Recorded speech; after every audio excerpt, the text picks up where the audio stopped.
দিনের আলো ফুরিয়ে যেতে নিস্তব্ধতায় ঢেকে যায় পুরো এলাকা। বাতাসে ভেসে আসে এক অজানা শিহরণ। আর ঠিক তখনই বগুড়ার গাবতলী উপজেলার কাগৌলি ইউনিয়নের চ্যাংড়ার পাতারে শুরু হয় এক রহস্যময় বিচার। আর এই বিচার হয়ে থাকে সাধারণ কোনো জায়গায় নয়। এই জায়গার নাম হচ্ছে গাজী কালুর কোর্ট, যেখানে গভীর রাতে বসে জিনেদের আদালত। বন্ধুরা আমার, আমরা সেই রহস্যময় চেয়ারটি দেখতে পাচ্ছি। এই চেয়ারেই বসেন বিচারক, আর এই চেয়ারেই বিচারক বসেই বিচার করে থাকেন অপরাধী জিনদের। দূরে ওই জায়গাটি পাথারের ঠিক মাঝখানে, যেখানে ঘিরে আছে বিশাল বিশাল বটগাছ, আর এই বটগাছ ঘিরে আছে গাজী কালুর কোর্ট। এই কোর্টে গভীর রাতে বিচার হয় অপরাধী জিনদের। সুপ্রিয় দর্শক মণ্ডলী, আমার পিছনে এই যে চেয়ারটি দেখতে পাচ্ছেন, আর চেয়ারকে কেন্দ্র করে একটি ঘর তৈরি করা হয়েছে। এটি হচ্ছে কোর্ট। এই কোর্টে গাজী নামে একজন ওলি ছিলেন, আল্লাহর ওলি ছিলেন, যিনি বিচার করতেন। এখন তিনি নেই, তবে তার চেয়ারটি আছে। চেয়ারটি এখানে সুন্দর করে রাখা হয়েছে। এই চেয়ারে এখন জিনেদের বিচার হয়। দর্শক মণ্ডলী, আপনাদেরকে সেই গাজীর কোর্ট আজকে ঘুরে ঘুরে দেখাবো এবং এর ইতিহাস জানাবো। কথিত আছে বাদশাহ সিকান্দারের পুত্র গাজী কালু এই স্থানটি থেকে বিচার কার্য পরিচালনা করতেন। সেই ধারাবাহিকতায় আজও নাকি এখানে বিচার চলে, তবে সেটা মানুষের নয়, অদৃশ্য জগতের বাসিন্দাদের। গ্রামবাসীদের দাবি, গভীর রাতে এই নির্জন জায়গায় শোনা যায় অদ্ভুত সব শব্দ, যেন কেউ বিচার করছে, শাস্তি দিচ্ছে অপরাধী সব জিনদের। পুরো এলাকা জুড়ে আছে একটি বিশাল বটগাছ, তার বিস্তৃত শিকড় যেন আঁকড়ে ধরেছে এই রহস্যময় জায়গাটিকে। স্থানীয়দের বিশ্বাস, এই গাছের ডাল বা শিকড় কেউ কাটতে পারে না, কেউ কাটার সাহস করে না। যদি কেউ এই গাছের ডাল বা শিকড় কাটে, তবে তার অনেক বড় ক্ষতি হয়ে যায়। বন্ধুরা আমার, এখানে ভয় এবং বিশ্বাস মিশে গেছে এক অদ্ভুত বাস্তবতায়।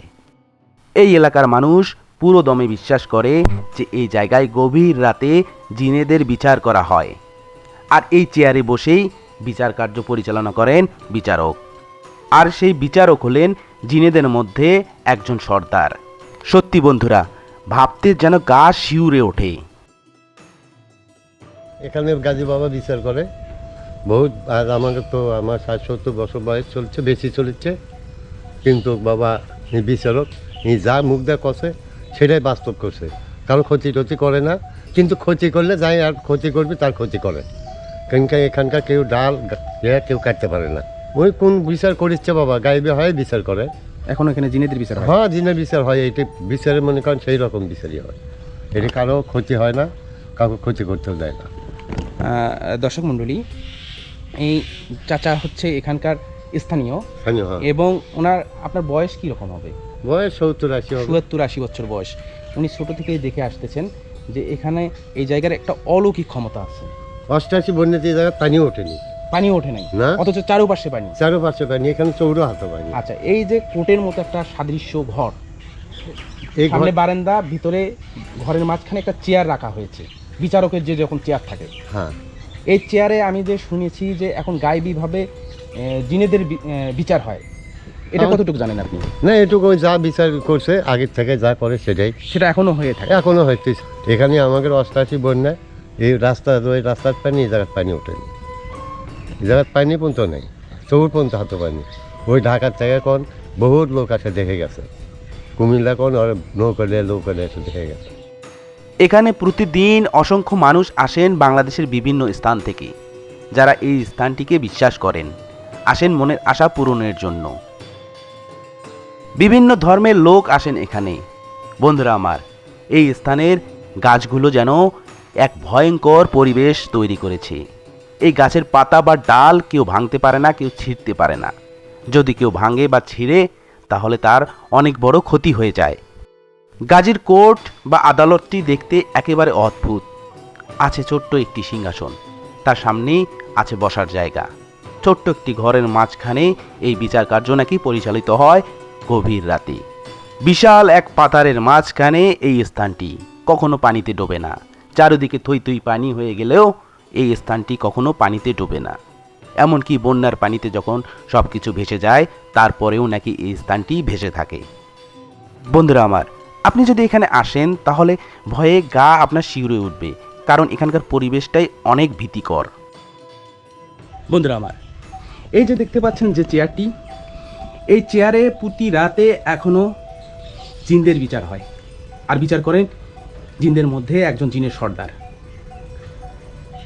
এই জায়গায় বসে একদিন গাজী খাঁ বিচার করতেন তার শিষ্যদের, তার অনুসারীদের। এখন সেখানে প্রতি রাতে নাকি জিনদের বিচার হয়ে থাকে।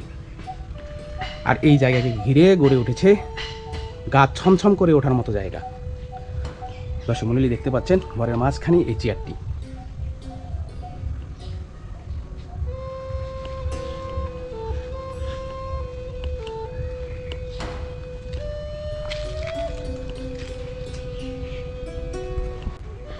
ঠিক চেয়ারটি রাখা আছে একটি ঘরের মধ্যে, আর ঘরের সামনে ছোট্ট একটি জায়গা, ঠিক কোর্ট সাদৃশ্য।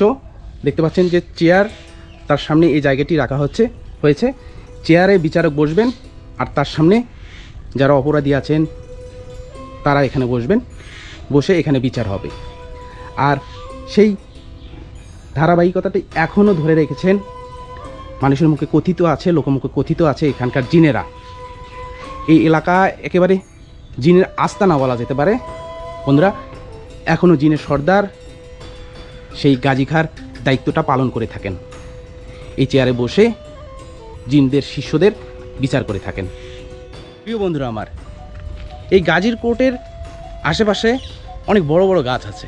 একটি গাছ আপনাদেরকে দেখাই, যে গাছটি পড়ে গিয়ে শুকনা হয়ে গেছে, তারপরেও কেউ এখান থেকে নিয়ে যায় না, কেউ নিয়ে যেতে পারবে না, কারণ এখান থেকে নিয়ে যাওয়ার কারো ক্ষমতা নেই। এখানে পড়ে থাকবে, নিঃশেষ হয়ে যাবে, তারপরেও এই গাছের কোনো খড়ি বা ডাল বা পাতায় কেউ হাত দিতে পারবে না। সুপ্রিয় দর্শক মণ্ডলী, এই গাজীর কোর্টের বাস্তব চিত্র আপনাদের সামনে তুলে ধরার চেষ্টা করেছি। এর ইতিহাস আপনাদেরকে জানানোর চেষ্টা করেছি। সত্য মিথ্যা জানি না, তবে এখানকার পরিবেশটা অনেক অনেক ভীতিকর।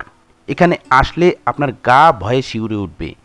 এখানকার স্থানীয়দের মুখে আমি যখন শুনি যে এখানে গভীর রাতে জিনেদের বিচার করা হয়, অর্থাৎ এখানে একটি কোর্ট বা আদালত পরিচালিত হয়, যেখানে বিচার করা হয় অপরাধী জিনদের।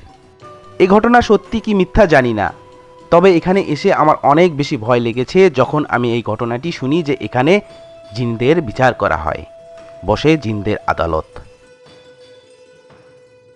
সুপ্রিয় দর্শক মণ্ডলী, আমি এখন এই ভয়ঙ্কর একেবারে গা ছমছম করে ওঠার মতো গাজীর কোর্ট থেকে বিদায় নিচ্ছি। বন্ধুরা, ভিডিওটি কেমন লেগেছে অবশ্যই জানাবেন। ভালো লেগে থাকলে লাইক, কমেন্ট ও শেয়ার করে দেবেন। আর ইউটিউব চ্যানেল থেকে দেখে থাকলে চ্যানেলটিকে সাবস্ক্রাইব করে দেবেন। ফেসবুক পেজ থেকে দেখে থাকলে পেজটিকে ফলো দিয়ে দেবেন। দেখা হবে নতুন কোনো ভিডিওতে, নতুন কোনো স্থানে। আজকে এই পর্যন্তই। ভালো থাকবেন। আসসালামু আলাইকুম।